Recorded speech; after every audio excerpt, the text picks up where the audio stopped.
So a couple of things. I think we are going from an era where we had very little data and we relied mostly on models. And where we used very little data to fit some parameters, and then most of the work was understanding the models. And there was very little focus on how do you collect the data, what are the issues with the data, how sensitive are the outputs of your model to the data. Whereas now we're in a world where there's much more data. And I think the importance of understanding, one, is that going to lead to new models?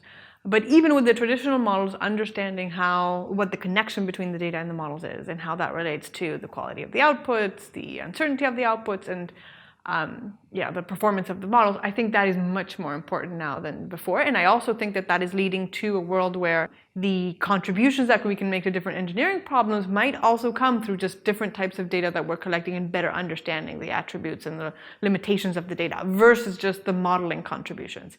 And so I think a journal like Data-Centric Engineering that actually trades off these two things of saying, okay, their data is a big and important part of the actual outcomes of the models is different than just saying, put together any set of data and fit the parameters and let's forget about that and focus on the model. Well, so in this workshop, we've seen a number of examples from, material science, aeronautics, autonomy, transportation, and I think in particular problems where we understand well the limitations of our simplified models and where the closest we can get currently is not through an advancement of the theory, but a better understanding of the real system, which comes through the data. And I think that in problem domains where we now have more access to either better quality data or more abundant data, we can get closer to the next generation of models that tries to bridge that gap between our understanding of the problem and reality.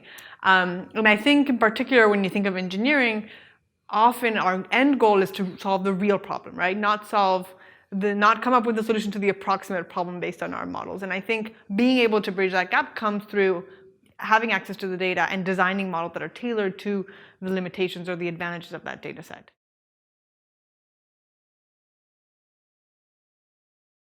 Well, I think it helps in this transition of going from just a focus of models where data weren't a big part of the picture and putting much more focus on the importance of the data in understanding the models and in quantifying their performance. But I also think one other aspect that's really important is if we're thinking about that the end goal is to solve the real engineering problems, then the case studies that develop different people based on different data sets become really important to be able to understand, what is the next generation of models that we should develop. And so a journal like Data-Centric Engineering that says, well, case studies are important as well, just as the models, and what can we convey to the academic community about the case studies that can help them, take the next step. I think in many traditional journals, case studies are not as important or they're not seen as, a real stepping stone to advancing the theory. And I think a journal like this would allow us to do that a little bit more.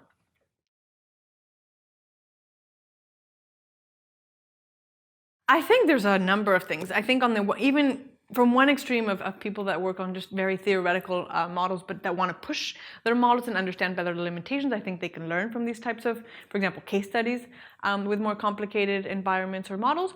But also the other extreme, which are academics that are really interested in solving the real world problems that are very close ties to practitioners, but that also want to be able to understand how that relates to theory and how they can couple their knowledge both of the reality and the science.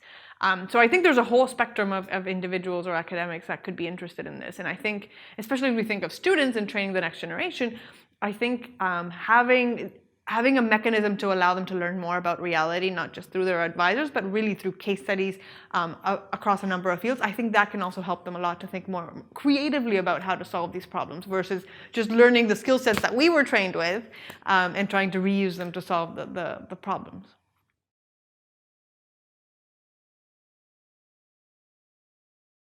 So we were just in a panel on the material science side of the data-centric engineering, and one of the big common threads of what the panelists talked about is the fact that the community is not as well organized in terms of putting the data out there and being able to learn from past successes and failures, right?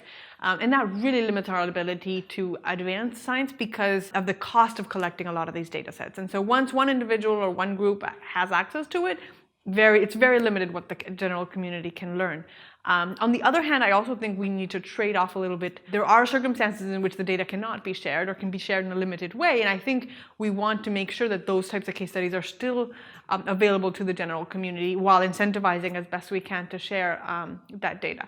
And it also came up in a different talk today, looking into how reinforcement learning was being combined with fluid dynamic models.